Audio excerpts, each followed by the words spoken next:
Hey everyone, welcome to Inventory Counts and Ordering. My name is Blakesley. I'm an onboarding specialist here at MarketMan, and today we're going to go over how to take an inventory count, looking at our shelf to sheet, taking a count offline, our inventory count value report, how to place an order, fill to par, how to receive an order, and we'll also look at invoice scanning. So when you come into your MarketMan account and you want to take an inventory count, you'll come down to the inventory section and go to inventory counts. From here, you'll be able to see all past counts that you took, and they can also be filtered by date. If you want to add a new count, you'll just come up to the green button and choose Add Count. From here, you're going to put in your description, so that can either be maybe the name of the employee taking the count or whatever detail you want to put in. You can also put the date of the count, and then you're going to put day start or day end. Day start is before you open, and day end is when you close. If you're a multi-location, you just want to make sure all your locations are taking the counts at the same time, so all of our data is correct. In our count, we can filter by storage area, by category, or by supplier, and you can also search specific items as well. So when you come to your count, you're just going to simply type in however much you have of each.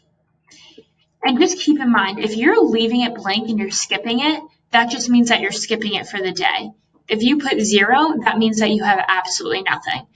So a way that this comes in handy is we suggest taking weekly counts of your main items and then taking monthly counts of total inventory. So if you're taking your weekly count and you're just not counting that your flavored sauce for the day, you're just going to skip that. But when you're taking your main count, if you have none left, that's when you're going to put 0.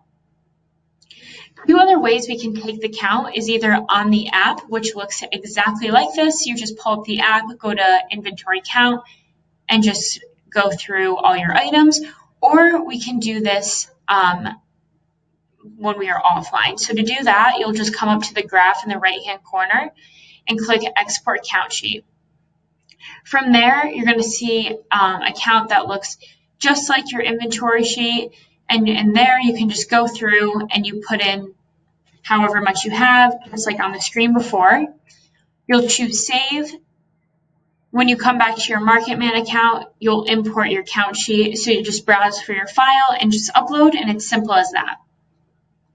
Another way that we can take our inventory counts to make things super simple would be our storage areas. So to look at our storage areas, you're just going to come to Inventory and Storage Areas.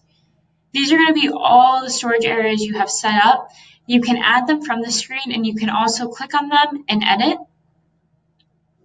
These are going to come in really handy when taking our inventory count.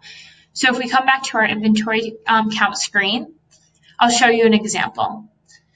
So an example of this would say our back refrigerator. So this is our shelf to sheet. So you're just going to come up to the sort section, and you can actually just drag exactly how you see it in real life. So say in our back refrigerator, the first shelf is our milk, and then our cream, and then our butter, whatever it might be. You just sort it like that and click Save. That way, when you're taking the count, it's going to make it so simple to just go through, just look at what you have and write it down. You don't even have to worry about the order of it. You don't have to skip around items. You can just go straight through. It'll make everything really efficient. So when you're done, you're just going to click Save. Another thing I just want to mention with inventory counts, if we come back to this section, if you want to edit a count, you're just going to click on it, and you can comment and edit in there and just click Save. So now that we've gone through how to take a count, our 3 different ways of taking counts, and our storage areas, our shelf to sheet, we're going to be looking at ordering. So when ordering, the first thing we want to notice is make sure that all of our suppliers are set up correctly. So you want to come to your suppliers section and suppliers. From there, you can see all of your suppliers, and you just want to click on them. And you want to make sure that you have all your information filled out correctly for your orders. So make sure that your rep's email is correct or the text number is correct, whatever it might be. Make sure this is all right. And we also want to make sure all our delivery dates are right because these are important. So for example, if we want to get our items from Drinks Co. by Monday, we're going to need to change this. So say we have to make the cutoff time is by Sunday at 5 o'clock. We have to make our order or place our order by that time in order to get it by Monday. Just want to make sure that all that's set up correctly, and you're going to save it. Now, when we want to take an order, we're going to come to the order section and click on place orders. When we're on the place order screen, we'll be able to filter by supplier, by category, and by storage area. So for this, you're just going to come through and you just write down how much you want of everything. So you can use the plus size on the side and you just put everything in. Notice when I'm going through this, our shopping cart up in the right-hand corner has a little red circle. That's going to show you how many vendors that you're ordering from. From there, you can toggle in between your orders.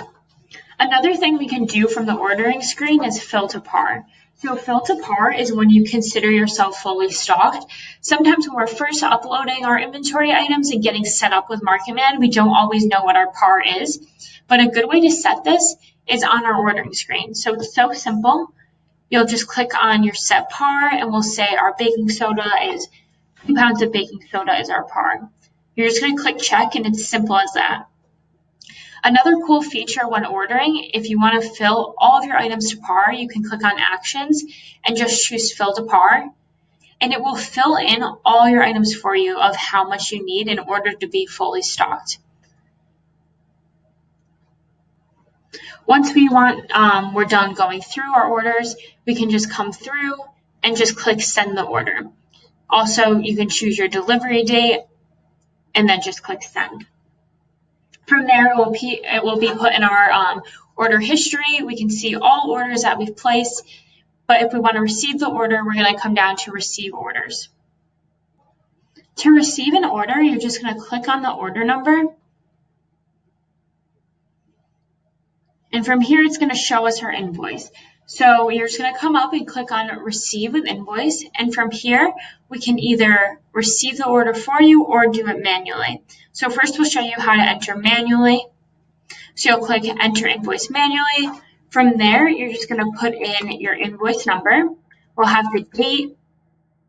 And then if something's different, for example, if the price drops to $8 from the screen, we can update the price automatically, or we can send a credit reminder to our supplier. Down here, you'll have the price. When you're done, you're just going to type in your total. Or if you want, you can just copy and paste. And then just click save.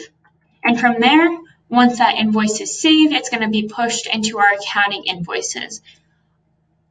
When we come down to our accounting section, into invoices, we'll be able to see all of our invoices that we received through MarketMan.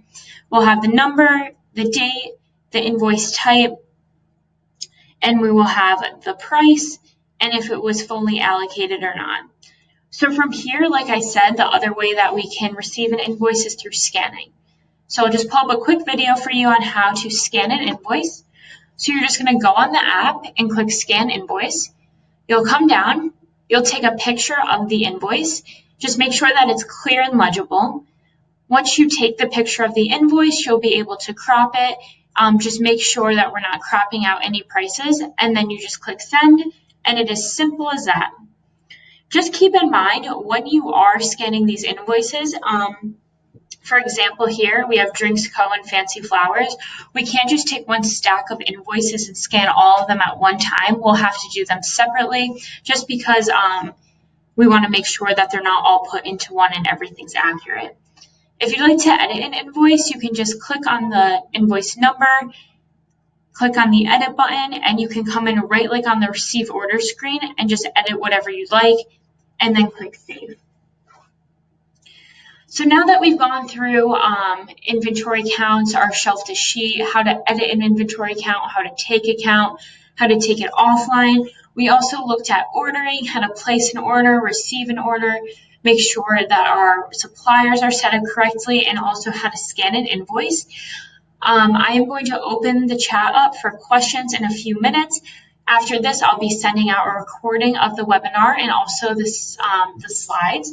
So if anyone has any questions, just stick around and we'll open it up in a few minutes. Thank you.